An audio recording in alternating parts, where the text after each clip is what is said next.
ओम गण गणपते नमः। आज बुधवार को सुनिए बुधवार की कुछ पौराणिक कथाएं। साथ में सुनेंगे धन समृद्धि प्रदान करने वाली, बरकत देने वाली माता अन्नपूर्णा की कथा। तो इन सभी कथाओं को पूरी श्रद्धा और भक्ति के साथ आप पूरा अवश्य सुनेगा। तो सब प्रेम से बोलो गणेश जी महाराज जी की जय। समतापुर नगर में मधुसूदन नामक एक व्यक्ति रहता था। वे बहुत धनवान था। मधुसूदन का विवाह बलरामपुर नगर की सुंदर और गुणवती लड़की संगीता से हुआ था। एक बार मधुसूदन अपनी पत्नी को लेने बुधवार के दिन बलरामपुर गया। मधुसूदन ने पत्नी के माता पिता से संगीता को विदा कराने के लिए कहा। माता पिता बोले, बेटा आज बुधवार है, बुधवार को किसी भी शुभ कार्य के लिए यात्रा नहीं करते। लेकिन मधुसूदन नहीं माना। उसने ऐसी शुभ अशुभ की बातों को नहीं मानने की बात कही। बहुत आग्रह करने पर संगीता के माता पिता ने विवश होकर दोनों को विदा कर दिया। दोनों ने बैलगाड़ी से यात्रा प्रारंभ की। 2 कोस की यात्रा के बाद उसकी गाड़ी का एक पहिया टूट गया। वहां से दोनों ने पैदल ही यात्रा शुरू की। रास्ते में संगीता को प्यास लगी। मधुसूदन उसे एक पेड़ के नीचे बैठाकर जल लेने के लिए चला गया। थोड़ी देर के बाद जब मधुसूदन कहीं से जल लेकर वापस आया तो वे बुरी तरह हैरान हो उठा, क्योंकि उसकी पत्नी के पास उसकी ही शक्ल सूरत का एक दूसरा व्यक्ति बैठा था। संगीता भी मधुसूदन को देखकर हैरान रह गई। वे दोनों में कोई अंतर नहीं कर पाई। मधुसूदन ने उस व्यक्ति से पूछा कि तुम कौन हो और मेरी पत्नी के पास क्यों बैठे हो? तो मधुसूदन की बात सुनकर उस व्यक्ति ने कहा, अरे भाई, ये मेरी पत्नी संगीता है। मैं अपनी पत्नी को ससुराल से विदा करके लाया हूँ। लेकिन तुम कौन हो जो मुझसे ऐसा प्रश्न कर रहे हो? मधुसूदन ने लगभग चीखते हुए कहा, तुम जरूर कोई चोर या ठग हो। ये मेरी पत्नी संगीता है। मैं इसे पेड़ के नीचे बैठाकर जल लेने गया था। इस पर उस व्यक्ति ने कहा, अरे भाई, झूठ तो तुम बोल रहे हो। संगीता को प्यास लगने पर जल लेने तो मैं गया था। मैंने तो जल लाकर अपनी पत्नी को पिला भी दिया है। अब तुम चुपचाप यहाँ से चलते बने, नहीं तो किसी सिपाही को बुलाकर तुम्हें पकड़वा दूंगा। दोनों एक दूसरे से लड़ने लगे। उन्हें लड़ते देख बहुत से लोग वहाँ एकत्रित हो गए। नगर के कुछ सिपाही भी वहाँ आ गए। सिपाही उन दोनों को पकड़कर राजा के पास ले गए। सारी कहानी सुनकर राजा भी कोई निर्णय नहीं कर पाया। संगीता भी उन दोनों में से अपने वास्तविक पति को पहचान नहीं पा रही थी। राजा ने दोनों को कारागार में डाल देने के लिए कहा। राजा के फैसले पर असली मधुसूदन भयभीत हो गया। तभी आकाशवाणी हुई, मधुसूदन, तूने संगीता के माता पिता की बात नहीं मानी और बुधवार के दिन अपनी पत्नी को ससुराल से ले आया। ये सब भगवान बुधदेव के प्रकोप से हो रहा है। मधुसूदन ने भगवान बुधदेव से प्रार्थना की कि हे भगवान बुधदेव, मुझे क्षमा कर दीजिए। मुझसे बहुत बड़ी गलती हुई है। भविष्य में अब कभी बुधवार के दिन यात्रा नहीं करूंगा और सदैव बुधवार को आपका व्रत किया करूंगा। मधुसूदन के प्रार्थना करने से भगवान बुधदेव ने उसे क्षमा कर दिया। तभी दूसरा व्यक्ति राजा के सामने से गायब हो गया। राजा और दूसरे लोग इस चमत्कार को देखकर हैरान हो गए। भगवान बुधदेव की इस अनुकंपा से राजा ने मधुसूदन और उसकी पत्नी को सम्मान पूर्वक विदा किया। कुछ दूर चलने पर रास्ते में उन्हें बैलगाड़ी मिल गई। बैलगाड़ी का टूटा हुआ पहिया भी जुड़ा हुआ था। दोनों उसमें बैठकर समतापुर की ओर चल दिए।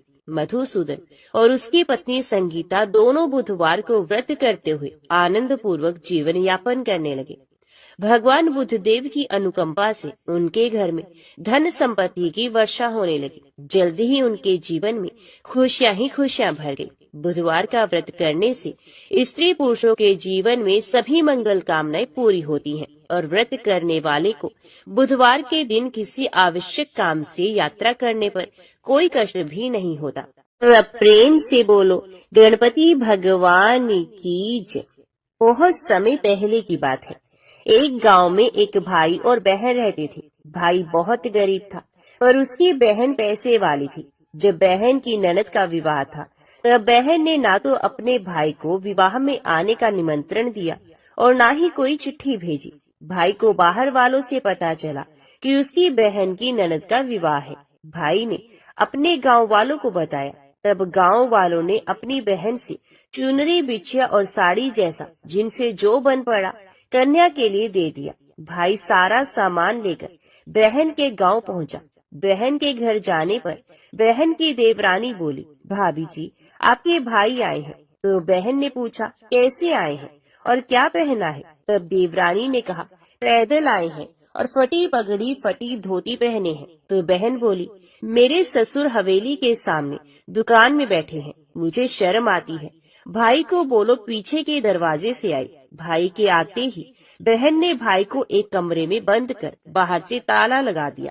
एक तरफ लड़की का विवाह हो रहा था, गाजे बाजे बज रहे थे, अतिथियों को भोजन कराया जा रहा था और दूसरी तरफ भाई को कोई भी पानी तक पूछने वाला नहीं था। तभी भांजे की बहू को दया आई और उसने दरवाजा खोल दिया। दरवाजा खुलते ही भाई वहां से भागा। 2 दिन के भूखे प्यासे रहने के कारण उसे चक्कर आने लगे थे। रास्ते में एक गणेश जी का मंदिर था, वहां जाकर वे गिर पड़ा और रोते रोते गणेश भगवान को अपनी व्यथा सुनाई और बोला, हे गणेश जी महाराज, आज मेरी गरीबी के कारण मेरी सगी बहन ने मुझे धिक्कार दिया है। घर जाने पर मेरी पत्नी, मेरे बच्चे जब पूछेंगे कि विवाह से क्या मिला, क्या लेकर आए हो, तो मैं क्या जवाब दूंगा? तब गणेश जी को उस पर दया आ गई और गणेश जी भगवान बोले, मेरे बगीचे से ककड़ी और तरबूज तोड़कर ले जा। तब भाई ने ककड़ी तोड़कर झोला भर लिया और अपने घर ले गया। घर जाते ही बच्चों ने पूछा, पिताजी, बुआ के यहाँ से हम लोगों के लिए क्या लाए हो? झोला खोलते ही छोटे तरबूज सोने की गेंद में बदल गए। बाकी तरबूज का काटने से हीरे मोती निकले। पत्नी बोली, आप बहन के घर से इतना कुछ क्यों लाए हो? आपकी बहन ने हम लोगों को बहुत ज्यादा दे दिया है। भाई ने कुछ भी जवाब नहीं दिया। गणेश भगवान की कृपा से उनके दिन बदल गए। भाई का काम धंधा जोरों से चलने लगा। धीरे धीरे गहने कपड़े, रहने के लिए मकान बन गया। पत्नी बोली, एक बार ननद जी को बुलाकर लाओ। तो भाई ने नए कपड़े, नए जूते पहनकर रथ में बैठकर बहन को लेने गया। देवरानी बोली, भाभी जी, आपके भाई आए हैं। बहन ने पूछा, कैसे आए हैं और क्या पहना है? तब देवरानी बोली, रथ में बैठकर खूब ठाट बाट से आए हैं। तो बहन बोली, मेरे भाई को बोलो कि हवेली के सामने से आए, मेरे ससुर देवर जेठ देखेंगे। भाई का बहन ने खूब स्वागत सत्कार किया। भाई बोला, बहन, मैं तुम्हें लेने आया हूँ। तब बहन ने कहा, मुझे भी बहुत दिन हो गए, चलो मैं चलती हूँ। भाई बहन को लेकर अपने घर आया।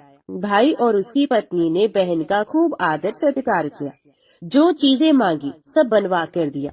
बहन बोली, भाई, मुझे एक जूते चाहिए। तो भाई ने मोची को बुलाया और कहा, मेरी बहन के लिए ऐसी जूती बनाओ जो मुंह से बोले। भाई ने बहन को बहुत सारा धन देकर विदा किया, पर अभी तक ये जूती नहीं आई थी। बहन रवाना होने लगी, तभी मोची जूतियां लेकर आया। बहन की जूती पहनते ही जूतियां बोली, निर्धन भाई की पैसे वाली बहन, गणेश जी का बगीचा नहीं होता तो आज क्या करती? बहन भाई की पत्नी से पूछने लगी, ये कहाँ से आवाज आ रही है? तभी भाई ने कहा, सुबह का समय है, कोई जीव जंतु बोल रहा होगा। भाई ने घोड़ी गाड़ी को जल्दी जाने को कहा। बहन के जाते ही पति जिद करके बैठ गई कि जूतियां क्या बोल रही थी। पति ने अपनी पूरी आप बीती अपनी पत्नी को सुनाई कि कैसे बहन ने मुझे 2 दिन तक भूखा रखा, कमरे में बंद कर दिया था। भांजे की बहू ने दरवाजा खोला, तब मैं बाहर आया और गणेश जी की शरण में जा पहुंचा। गणेश जी की कृपा से हमारे दिन बदले हैं। उसने अपनी पत्नी को सारी बातें बताई। पत्नी बोली, अगर मुझे मालूम होता तो मैं आपकी बहन को कुछ नहीं देती, मेरा दिया हुआ सब कुछ वापस लेकर आओ। पति बोला, गणेश भगवान ने हमें सब कुछ दिया है, अगर वे मुझे भूखा प्यासा कमरे में बंद नहीं करती तो मैं गणेश भगवान के मंदिर में क्यों जाता? क्या मैं गणेश जी को अपना दुखड़ा सुनाता? तुम अपना मन मैला मत करो, और अपने पर तो गणेश जी की कृपा है और किस चीज की कमी है। फिर दोनों गणेश जी के आगे झुककर प्रणाम करते हैं और जयकारा लगाते हैं कि हे गणेश जी महाराज, जैसी कृपा आपने गरीब भाई पर की, वैसे ही अपने सभी भक्तों पर अपनी कृपा बनाए रखना। तो प्रेम से बोलिए गणेश जी महाराज की जय। आइए अब सुनते हैं गणेश जी महाराज की अगली पौराणिक कथा। एक बार देवी तुलसी विवाह हेतु वर ढूंढने के लिए तीर्थ यात्रा पर निकली थी और ढूंढते ढूंढते वे गंगा किनारे पहुंच गए। उस समय गणेश भगवान गंगा किनारे तप कर रहे थे। उन्हें देखते ही देवी तुलसी उन पर मोहित हो गई और उनके मन में गणेश भगवान से विवाह की इच्छा उत्पन्न हुई। फिर देवी तुलसी ने गणेश जी के पास जाकर उनका ध्यान भंग कर दिया। आंखें खोलने के बाद गणेश भगवान के सामने देवी तुलसी खड़ी थी, लेकिन सामने एक स्त्री है, इसलिए अपने क्रोध को नियंत्रण में रखकर गणेश भगवान ने पूछा, हे देवी तुम कौन हो और मेरा ध्यान भंग करने का क्या कारण है? तो जवाब में देवी तुलसी ने अपने परिचय के साथ गणेश जी से विवाह की बात कर ली। उत्तर में भगवान गणेश जी बोले, देवी मैं ब्रह्मचारी हूँ, इस वजह से मैं विवाह नहीं कर सकता। अपने विवाह प्रस्ताव के लिए ना सुनने के बाद देवी तुलसी क्रोधित हो गई और उन्होंने गणेश जी को श्राप दे दिया कि उनका ब्रह्मचर्य टूटेगा और उनके 2 विवाह होंगे। इस बात पर गणेश भगवान भयंकर क्रोधित हो उठे, क्योंकि एक तो वे स्त्री हैं, इसलिए ध्यान भंग करने पर भी गणेश जी ने कुछ नहीं कहा और इतनी विनम्रता से बात करने पर भी उन्हें श्राप दे दिया गया। फिर गणेश जी ने भी तुलसी को श्राप दे दिया कि तुम्हारा विवाह शंखचूड़ नाम के असुर के साथ होगा। एक देवी होकर भी उनका विवाह एक राक्षस से होगा। ये जानकर देवी तुलसी विचलित हो गई और विनायक जी से इस कठोर श्राप से मुक्ति दिलाने की क्षमा याचना करने लगी। फिर गणेश जी को तुलसी देवी पर दया आ गई और वे बोले, ये मेरा श्राप तो बदल नहीं सकता, वे तो सच होकर ही रहेगा, लेकिन अगले जन्म में तुम एक पेड़ बनोगी और भगवान महाविष्णु जी को अत्यंत प्रिय होगी। उनकी पूजा में भी तुम्हारा एक महत्वपूर्ण स्थान होगा और कलयुग के इंसानों को तुम मोक्ष का मार्ग दिखाओगी। लेकिन तुमने मेरा तप भंग किया है और मुझे ब्रह्मचारी होकर भी 2 विवाह का श्राप दिया है, इसलिए मेरी किसी भी प्रकार की पूजा में तुम निषिद्ध रहोगी। इस प्रकार देवी तुलसी भगवान गणेश की पूजा में निषिद्ध हो गई। तो सब प्रेम से बोलिए गणेश भगवान की जय। आइए सुनते हैं गणेश जी के विवाह की कथा। भगवान गणेश जी का मुख हाथी का है और एक दांत भी टूटा हुआ है। इन्हीं 2 कारणों की वजह से उनका विवाह नहीं हो पा रहा था। इस बात से गणेश जी महाराज अक्सर नाराज रहा करते थे। एक दिन एक देवता के आग्रह पर विनायक जी उसके विवाह में अपनी उपस्थिति दर्शाने गए। विवाह स्थल पर पहुंचने के बाद कुछ देवताओं ने मिलकर गणेश भगवान का समय पर विवाह न होने के कारण उपहास किया, जिससे गणेश जी बहुत ही अधिक नाराज हो गए। उसी दिन उन्होंने ठान लिया कि जब तक मेरा विवाह नहीं होता तब तक मैं किसी भी देवता का विवाह नहीं होने दूंगा। गणेश भगवान के पास विवाह और अन्य संदेश लाने का काम उनके प्रिय वाहन मूषिक राज करते थे। मूषिक राज जब भी किसी देवता के विवाह का समाचार लाते, तब गणेश जी उसे आदेश देते और मूषिक राज अपनी सेना के साथ जाकर उस विवाह के मंडप को गिराकर तहस नहस कर देते और बारातियों को भी भगा देते। इस तरह गणेश जी और मूषिक राज की मिली भक्त की वजह से किसी भी देवता का विवाह नहीं हो पा रहा था। गणपति जी के व्यवहार से तंग आकर सभी देवी देवता भगवान शिव और माता पार्वती के पास पहुंच गए और इस विराट समस्या का समाधान मांगने लगे।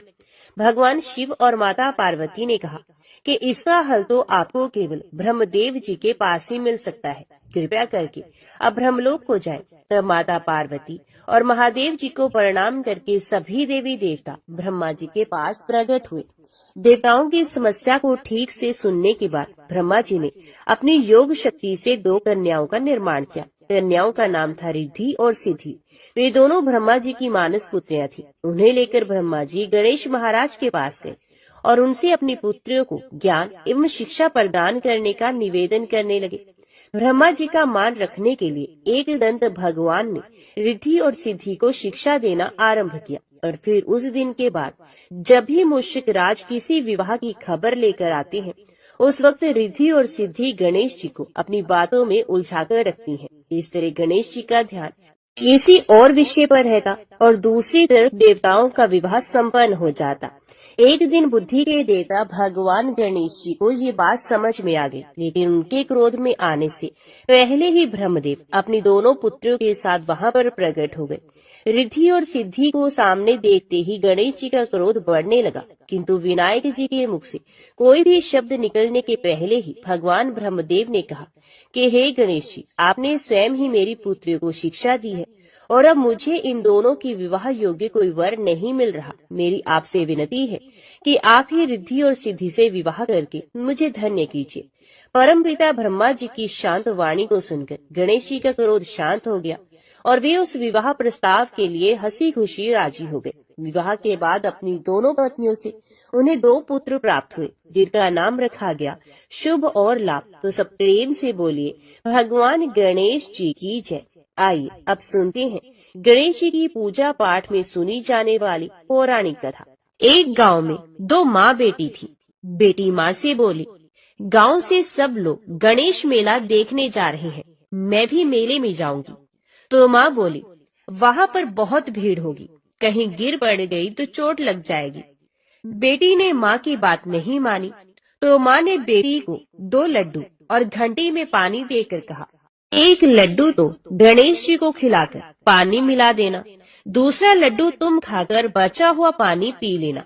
बेटी मेले में चली गई। मेला समाप्त होने पर सभी गांववासी वापस आ गए, परंतु उसकी बेटी नहीं आई। वे गणेश जी के पास बैठी रही।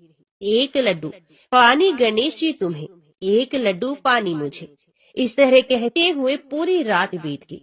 गणेश जी ने सोचा कि यदि आज मैं लड्डू खाकर पानी नहीं पीऊंगा तो ये अपने घर नहीं जाएगी। इसलिए गणेश जी लड़के का रूप बनाकर आए, बेटी से एक लड्डू लेकर खाया और पानी पिया और कुछ कहा, कुछ मांगो। लड़की ने मन में सोचा, क्या मांगू?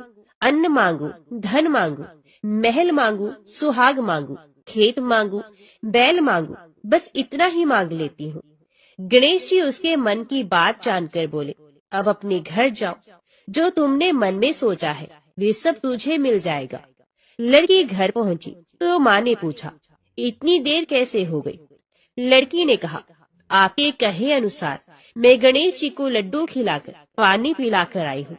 देखते ही देखते जो कुछ बेटी ने मन में सोचा था वे सब कुछ उनके घर में हो गया। हे गणेश जी महाराज, जैसे आप उन माँ बेटी पर बरसे वैसे ही कहते सुनते हर किसी पर बरसो। तो बोलो, गणेश भगवान की जय। एक बुढ़िया माई रोज मिट्टी के गणेश जी की पूजा करती थी। बेचारी बुढ़िया के बनाए गणेश जी रोज गल जाते थे। उसके घर के सामने एक सेठ जी का मकान बन रहा था। बुढ़िया माई सेठ जी के मकान पर जाकर मकान बनाने वाले कारीगर से बोली, भाई, मेरे मिट्टी के बनाए गणेश जी रोज गल जाते हैं, आप मेरी पूजा के लिए पत्थर से एक गणेश जी बना दो, आपकी बड़ी कृपा होगी। मकान बनाने वाला कारीगर बोला, माई, जितनी देर में तुम्हारे लिए गणेश जी बनाएंगे उतनी देर में तो सेठ जी की दीवार पूरी कर देंगे। बुढ़िया ये सुनकर दुखी मन से अपने घर वापस आ गई। दीवार पूरी करते करते शाम हो गई, परंतु दीवार बनने से पहले ही टेढ़ी हो जाती। शाम को सेठ जी आए और पूछा कि आज कुछ काम नहीं किया। तब मकान बनाने वाला कारीगर ने बुढ़िया वाली बात बताई। तब सेठ जी ने बुढ़िया माई से जाकर कहा, माई, तुम हमारी दीवार सीधी कर दो तो हम तुम्हें सोने के गणेश जी बनवा देंगे। गणेश जी ने ये सुनते ही सेठ जी की दीवार सीधी कर दी। सेठ जी ने बुढ़िया माई को पूजा के लिए सोने के गणेश जी बनवा कर दिए। गणेश जी को पाकर बुढ़िया माई बहुत प्रसन्न हुई। हे विनायक जी महाराज, जैसे सेठ जी की दीवार सीधी करी वैसे ही कहते सुनते हमारे भी सभी कार्य सीधे करना। तो बोलो, गणपति महाराज की जय। एक बार गणेश जी ने पृथ्वी के मनुष्यों की परीक्षा लेने का विचार किया। वे अपना रूप बदलकर पृथ्वी पर भ्रमण करने लगे। उन्होंने एक बालक का रूप बना लिया। एक हाथ में एक चम्मच में दूध ले लिया और दूसरे हाथ में एक चुटकी चावल ले लिया और गली गली घूमने लगे। साथ ही साथ आवाज लगाते चल रहे थे, कोई मेरे लिए खीर बना दे, कोई मेरे लिए खीर बना दे। कोई भी उन पर ध्यान नहीं दे रहा था, बल्कि लोग उन पर हंस रहे थे। वे लगातार एक गांव के बाद दूसरे गांव, इसी तरह चक्कर लगाते हुए पुकारते रहे, पर कोई खीर बनाने के लिए तैयार नहीं हुआ। सुबह से शाम हो गई, गणेश जी लगातार घूमते रहे। एक बुढ़िया थी, शाम के वक्त अपनी झोपड़ी के बाहर बैठी हुई थी। तभी गणेश जी वहां से पुकारते हुए निकले कि कोई मेरे लिए खीर बना दे, कोई मेरे लिए खीर बना दे। बुढ़िया बहुत कोमल हृदय वाली स्त्री थी। उसने कहा, बेटा मैं तेरी खीर बना देती हूँ। गणेश जी ने कहा, माई अपने घर में से दूध और चावल लेने के लिए बर्तन ले आओ। बुढ़िया एक कटोरी लेकर जब झोपड़ी से बाहर आई तो गणेश जी ने कहा, अपने घर का सबसे बड़ा बर्तन लेकर आओ।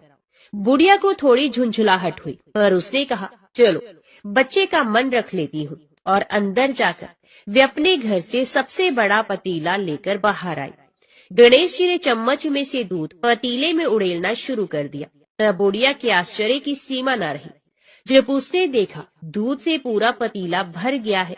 एक के बाद एक वे बर्तन झोपड़ी बाहर लाती गई और उसमें गणेश जी दूध भरते चले गए। इस तरह से घर के सारे बर्तन दूध से लबालब भर गए। गणेश भगवान ने बुढ़िया से कहा, मैं स्नान करके आता हूँ, तब तक तुम खीर बना लो, मैं वापस आकर खाऊंगा। बुढ़िया ने पूछा, मैं इतनी सारी खीर का क्या करूंगी? इस पर गणपति जी बोले, सारे गांव को दावत दे दो। बुढ़िया ने बड़े प्यार से मन लगाकर खीर बनाई। खीर की भीनी भीनी मीठी मीठी खुशबू चारों दिशाओं में फैल गई। खीर बनाने के बाद वे घर घर में जाकर खीर खाने का न्योता देने लगी। लोग उस पर हंस रहे थे। बुढ़िया के घर में खाने को दाना नहीं और ये सारे गांव को खीर खाने की दावत दे रही है। लोगों को कौतूहल हुआ और खीर की खुशबू से लोग खींचे चले आए। सारा गांव बुढ़िया के घर इकट्ठा हो गया। जब बुढ़िया की बहू को दावत की बात मालूम हुई तब वे सबसे पहले वहां पहुंच गई। उसने खीर से भरे पतीलों को जब देखा तो उसके मुंह में भी पानी आ गया।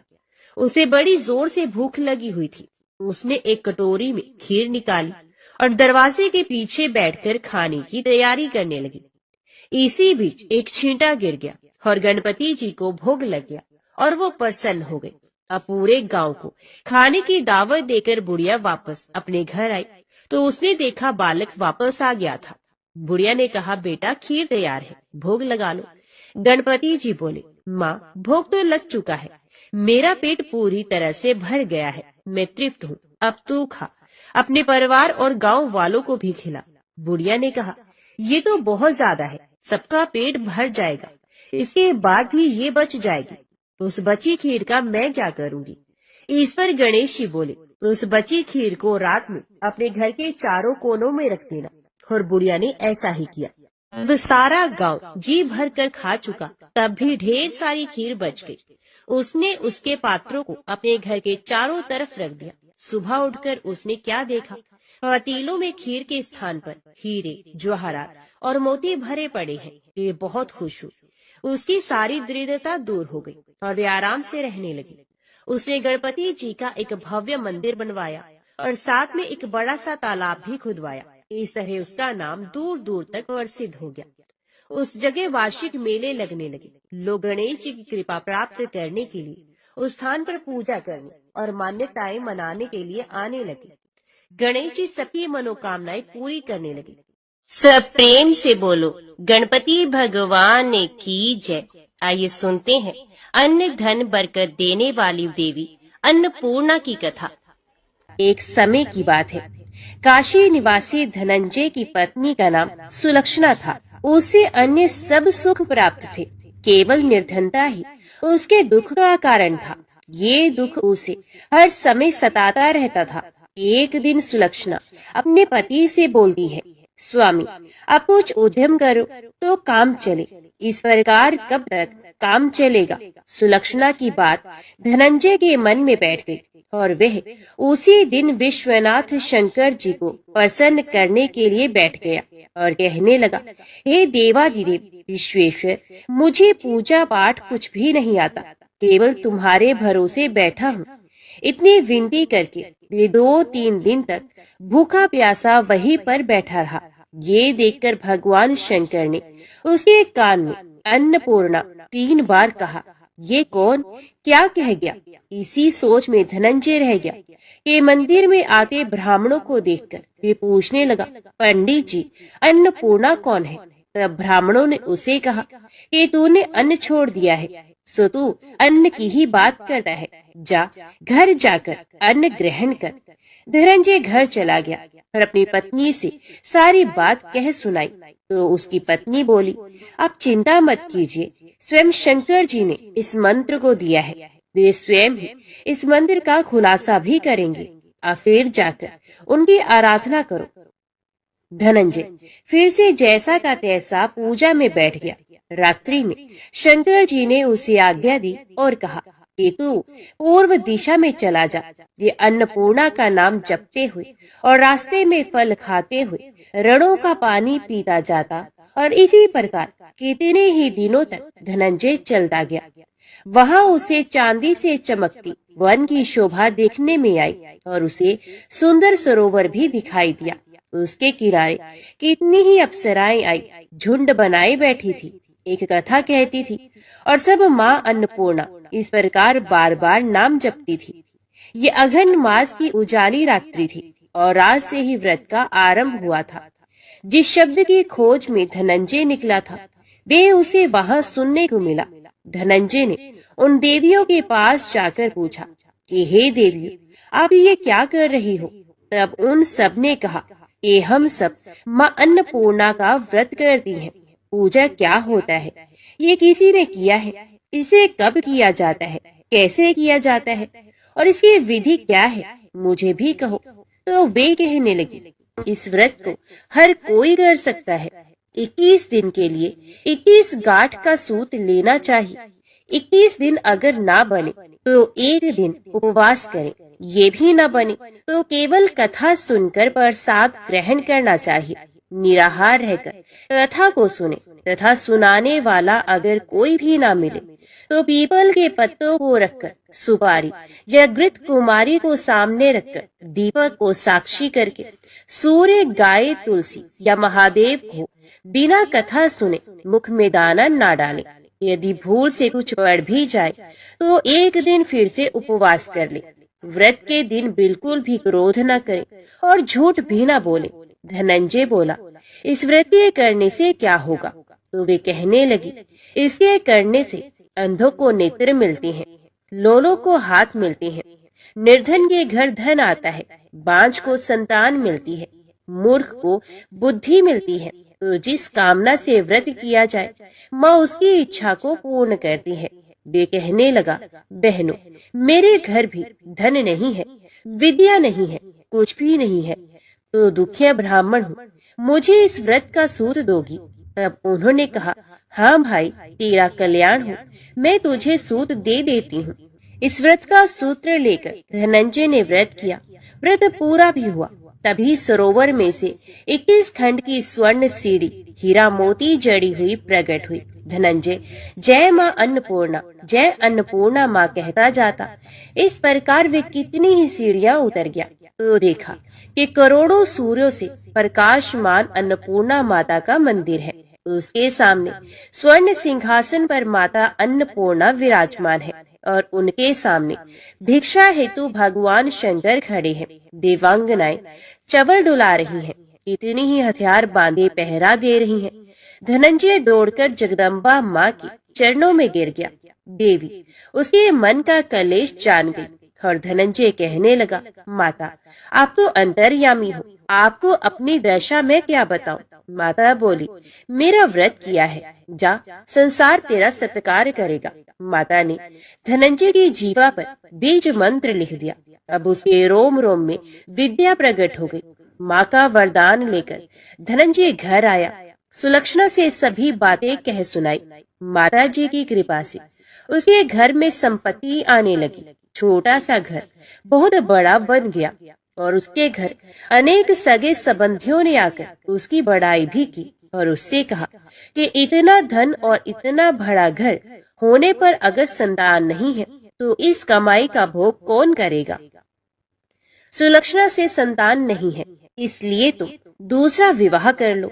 अन्य इच्छा होते हुए भी धनंजय को दूसरा विवाह करना पड़ा और सती सुलक्षणा को सोच का दुख उठाना पड़ा। इस प्रकार दिन बीतते गए। फिर नए बंधन से बंधे पति से सुलक्षणा ने कहलवाया कि हम व्रत के प्रभाव से सुखी हुए हैं, इस कारण ये व्रत छोड़ना नहीं चाहिए। ये माता जी का प्रताप है जो हम इतने संपन्न और सुखी हुए हैं। सुलक्षणा की बात को सुनकर धनंजय उसके यहाँ आया और ये व्रत में बैठ गया। नई बहू को इस व्रत की खबर नहीं थी। वे धनंजय की आने की राह देखती रही। अब जब नई बहू को इस बात की खबर पड़ी तो उसके मन में ईर्ष्या की ज्वाला दहक पड़ी और वे सुलोचना के घर पहुंची। उसने वहां भगदड़ मचा दी और धनंजय को अपने साथ ले गई। घर में धनंजय को थोड़ी देर के लिए जब निद्रा आ गई तो नई बहू ने उसके व्रत का सूत का धागा तोड़कर आग में फेंक दिया। अब तो माता जी को कोप आ गया और घर में अकस्मात ही आग लग गई। सब कुछ जलकर खाक हो गया। सुलक्षणा जान गई और पति को फिर अपने घर ले आई। इस बात पर नई बहू रूठकर अपने पिता के घर चली गई। पति को परमेश्वर मानने वाली सुलक्षणा बोली कि हे नाथ, आप घबराओ नहीं, माता जी की कृपा अलौकिक है। पुत्र कपुत्र हो सकता है पर माता कभी कुमाता नहीं होती। अब आप श्रद्धा और भक्ति से आराधना शुरू करो, वे हमारा कल्याण करेंगी। धनंजय फिर माता के पीछे पड़ गया और वे सरोवर सीढ़ी प्रकट हुई। उसमें वे माँ अन्नपूर्णा कहकर उतर गया। वहां जाकर वे माता जी के चरणों में वंदन और रुदन करने लगा। माता प्रसन्न हुई और बोली कि ये मेरे स्वर्ण की मूर्ति ले जा, उसकी पूजा करना, तुम फिर से सुखी हो जाओगे। जाओ, मैं तुम्हें आशीर्वाद देती हूँ। तेरी स्त्री सुलक्षणा ने श्रद्धा से मेरा व्रत किया है, उसे मैंने पुत्र दिया है। धनंजय ने जब आंखें खोली तो खुद को काशी विश्वनाथ के मंदिर में खड़ा हुआ पाया। वहां से वे उसी प्रकार अपने घर को चला गया। इधर सुलक्षणा गर्भवती हुई और उसे एक पुत्र की प्राप्ति हुई। गांव में आश्चर्य की लहर दौड़ गई। मान्यता आने लगी कि इस प्रकार उसी गांव में निसंतान सेठ के पुत्र होने पर उसने माता अन्नपूर्णा का मंदिर बनवा दिया। उसमें माता जी धूमधाम से पधारी और धनंजय को मंदिर के आचार्य का पद दे दिया गया। जीविका के लिए मंदिर की दक्षिणा और रहने के लिए बड़ा ही सुंदर सा भवन दे दिया गया। धनंजय अपनी स्त्री और पुत्र के सहित वहीं पर रहने लगा। माता जी के चढ़ावे में उसकी भरपूर आमदनी होने लगी। उधर नई बहू के पिता के घर डाका पड़ गया और उनका सब कुछ लूट गया। वे भीख मांगकर पेट भरने लगे। जब सुलक्षणा को इस बात का पता चला तो उसने उन्हें भी बुलावा भेजा। फिर सुलक्षणा ने उनको एक अलग घर में रख लिया और उनके अन्न और वस्त्र का प्रबंध भी कर दिया। धनंजय, सुलक्षणा और उसका पुत्र माता जी की कृपा से आनंद से रहने लगे। माता जी ने जैसे उनके भंडारे भरे वैसे ही सबके भंडार भरे तो सब प्रेम से बोले, माँ अन्नपूर्णा की जय। आइए अब सुनते हैं धन समृद्धि प्रदान करने वाली, घर में बरकत लाने वाली माता अन्नपूर्णा की बड़ी ही दुर्लभ कथा। इस कथा को श्रद्धा और भक्ति के साथ पूरा अवश्य सुनिए। तो प्राचीन काल की बात है। पुरुषोत्तमपुर नामक गांव में एक बहुत धर्मात्मा सेठ जी रहा करते थे। उनके 5 पुत्र और एक सबसे छोटी पुत्री थी। उसका नाम था गौरी। सेठ जी का भरा पूरा परिवार था। सेठ जी ने अपने सभी 5 पुत्रों का विवाह कर दिया था और जब छोटी बेटी गौरी विवाह के योग्य हुई तो उन्होंने उसका विवाह एक दूसरे नगर के अपने ही समान धनी परिवार में कर दिया। अब सेठ जी की पुत्री गौरी दुल्हन बनकर जिस घर में गई वहां उसका पति अपने माता पिता का इकलौता पुत्र था। अब गौरी बड़ी ही प्रसन्नता पूर्वक अपने ससुराल में रहने लगी। गौरी बड़ी ही सदाचार, गुणवान तथा रूपवती थी। एक दिन की बात है, जब 1.25 महीना हो गया तब सास ने गौरी को रसोई संभालने के लिए दे दिया। रसोई की सारी बातें समझा दी गई। गौरी अपनी सासू माओ के पांव छूकर रसोई में प्रवेश करती है। तब सास ने कहा, बहू रोज सुबह जल्दी उठकर पूजा पाठ करके रसोई में प्रवेश करना, फिर खाना बनाना। रोटी बनाते समय मैं पहली रोटी गाय को और अंतिम रोटी कुत्ते की बनाती हूँ, मत भूलना। इस प्रकार सास ने गौरी को सब कुछ समझा दिया। गौरी 4 लोगों के लिए खाना बनाती है और खाना बनाकर अपने पूरे परिवार को खिलाती है। जब अंत में खुद खाने के लिए बैठती है तब वे देखती है कि उसके लिए तो रोटी बची ही नहीं। वे चावल, दाल और सब्जी खाकर पानी पी लेती है। अब जब शाम होती है तब गौरी ने सुबह से ज्यादा आटा लगाया और रोटी सब्जी बनाकर रख दी। जब रात्रि में सब लोग खा लेते हैं तो फिर से जब गौरी खाने के लिए बैठी, रोटी का डब्बा खोलती है तो उसमें एक भी रोटी नहीं थी। ये देखकर उसे बड़ा ही आश्चर्य होता है कि उसने तो सुबह से भी ज्यादा आटा लगाया था, लेकिन रोटियां बची ही नहीं। अब वे सिर्फ सब्जी खाकर पानी पीकर सो जाती है।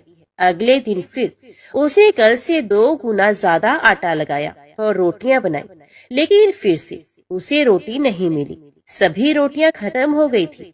अब उस दिन भी आधे पेट खाना खाकर ही उसे रहना पड़ा। इसी प्रकार गौरी चाहे जितना भी आटा लगाती, रोटियां उसे मिलती ही नहीं। ये हर रोज का काम हो गया था और वे सोचने लगी, आखिर कौन नहीं चाहता कि मैं रोटियां ना खाऊं और मैं पेट ना भरूं।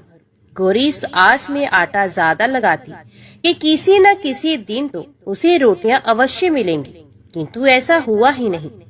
ऐसा करते करते वे बहुत कमजोर, दुबली पतली हो गई थी। तो दोस्तों, ऐसे ही एक दिन की बात है, जब गौरी रसोई में सब्जियां काट रही थी तो गलती से चाकू से उसका हाथ कट जाता है और वे रोटियां नहीं बना पाती। तो उसकी सासू माँ ने कहा, बहू रहने दो, आज मैं रोटियां बना देती हूँ। तो गौरी ने कहा, नहीं सासू माँ, आप आटा लगा दीजिए, मैं रोटियां बना दूंगी। तो दोस्तों, उस दिन सासू माँ ने आटा लगाया और फिर बहू को दिया। बहू रोटियां बनाकर रख देती है। घर के सभी सदस्य रात के समय जब खाना खाने लगते हैं, सब लोग जब खाना खा लेते हैं, तब बारी आती है गौरी की। तो वे बहुत दुखी मन से खाना खाने बैठ जाती है। वे सोचती है, आज तो सासू माँ ने आटा गूंथा है, वे भी बहुत कम, आज तो मेरे लिए रोटियां बची ही नहीं होंगी। ये सोचकर बहू मन ही मन बहुत दुखी होती है। किंतु जब वे रोटी के डिब्बे को खोलती है तो उसने क्या देखा कि उसमें 4-5 रोटियां पड़ी हैं। ये देखकर बहू बहुत खुश हो जाती है। अब क्या था, ऐसे ही 7 दिनों तक बहू की सासू माँ आटा गूंथने लगी और बहू रोटियां बनाती थी। बहू को रोज रोटियां मिलने लगी। इन 7 दिन बहू ने भर पेट खाना खाया। जब 8वां दिन आया तो बहू का हाथ भी ठीक हो गया था। तब सासू माँ ने कहा कि गौरी बेटा, क्या मैं आज आटा गूंद दूं या फिर तुम आटा गूंद लोगी? तब गौरी ने कहा, नहीं माँ जी, मेरा हाथ अब ठीक हो गया है, मैं आटा गूंद दूंगी। उस दिन गौरी ने आटा गूंधा और रोटियां बनाई, सबको प्रेम पूर्वक खाना खिलाया। जब उसके खाने की बारी आई तब उसने देखा कि रोटी के डिब्बे में तो रोटी है ही नहीं, पूरी रोटी खत्म हो गई है। ये देखकर वे गौरी बहुत ही आश्चर्य में पड़ जाती है और वे सोचती है, जब तक सासू माँ ने आटा लगाया तब तक तो मुझे रोटियां मिलती थी, लेकिन जब से मैं आटा गूंथने लगी हूँ तो मुझे रोटियां मिलती ही नहीं, जबकि सासू माँ मुझसे बहुत ही कम आटा गूंथती हैं। इसके बाद भी पूरा परिवार उसमें खा लिया करता था। ऐसी क्या बात है? ये सारी बातें सोचकर गौरी बहुत ही परेशान हो जाती है और दिन भर दुखी रहती थी। एक दिन की बात है, गौरी के पति ने गौरी से पूछा कि गौरी, तुम इतना उदास क्यों रहती हो? इतना सारा धन संपत्ति सब तुम्हारा ही तो है, तुम्हें रोकने टोकने वाला भी कोई नहीं है। तुम अपने मन से अपनी पसंद का भोजन बनाकर खाती हो, तुम दिन प्रतिदिन इतनी कमजोर कैसे हो रही हो? गौरी ने लाज और संकोच से अपने पति को कुछ नहीं बताया। तब उसके पति ने सोचा कि शायद उसकी पत्नी को उसके माता पिता की याद आ रही है। इसलिए अगले दिन गौरी का पति अपने माता पिता से कहता है कि पिताजी, मुझे लगता है कि गौरी को उसके माता पिता की याद आ रही है, मैं उसे उसके मायके ले जाकर सबसे मिलवा लाता हूँ। अपने बेटे की बात सुनकर गौरी के सास ससुर तैयार हो जाते हैं और उसे जाने की अनुमति दे देते हैं और कहते हैं, बेटा, यदि बहू को अपनी माता पिता से मिलकर प्रसन्नता होती है तो अवश्य ही तुम उसे उसके मायके ले जाओ। अब गौरी का पति अपनी पत्नी को लेकर उसके मायके जाता है। दामाद और बेटी को देखकर उनको बहुत ही भाव भक्त होता है। तरह तरह के व्यंजन बनाए जाते हैं, उन्हें खिलाए जाते हैं, बहुत सेवा सत्कार होता है। उसी दिन रात्रि में समय मिलने पर गौरी की माँ ने अपनी बेटी को कोने में ले जाकर पूछा, बेटी, तुम इतनी दुबली पतली कैसे हो गई हो? तुम तो बहुत ही कमजोर दिख रही हो। क्या बात है? तुम्हें कौन सी बात खाई जा रही है? क्या तुम्हारे ससुराल वाले तुम्हारी चिंता नहीं करते? तुम्हें कुछ दुख देते हैं? या ऐसी कौन सी बात है जिसे तुम्हारी ये दशा हो गई है? अपनी माँ की बात सुनकर गौरी अपनी सारी परेशानी, सारी चिंताएं, सब कुछ बताती है। अपनी बेटी की बात सुनकर गौरी की माँ ने कहा, बेटी, हमें लगता है माता अन्नपूर्णा तुमसे नाराज हो गई है। इस विषय में तो मैं कुछ नहीं कर सकती, क्योंकि तुम्हारे ससुराल में हमारा बोलने का कोई अधिकार नहीं है। इसलिए मैं तो कहती हूँ कि तुम यहाँ से जाने के बाद इस विषय में अपने सास और ससुर से बात करना, वही कुछ हल बताएंगे और तुम्हारी समस्या का समाधान हो जाएगा। बेटी, माँ अन्नपूर्णा जिससे नाराज होती है उसके साथ ऐसा ही होता है। अब अपनी माँ की बातें सुनकर गौरी निश्चय करती है कि वे सारी बातें अपनी सासू माँ से कहेगी। अब जब सुबह का समय होता है तो गौरी अपने माता पिता से विदाई लेकर अपने ससुराल आ जाती है और ससुराल आने के बाद वे अपने सास ससुर और पति से सारी बातें कह सुनाती है। वे कहती है, माँ जी, जब से मैंने रसोई संभाली है, मैं खाना बनाती हूँ, तब से मुझे एक भी दिन रोटियां नहीं बचती। मैं बिना खाए ही सो जाती हूँ। किसी किसी दिन पानी पीकर ही सो जाती हूँ। किसी किसी दिन चावल सब्जी खाती हूँ, रोटी तो मुझे मिलती ही नहीं।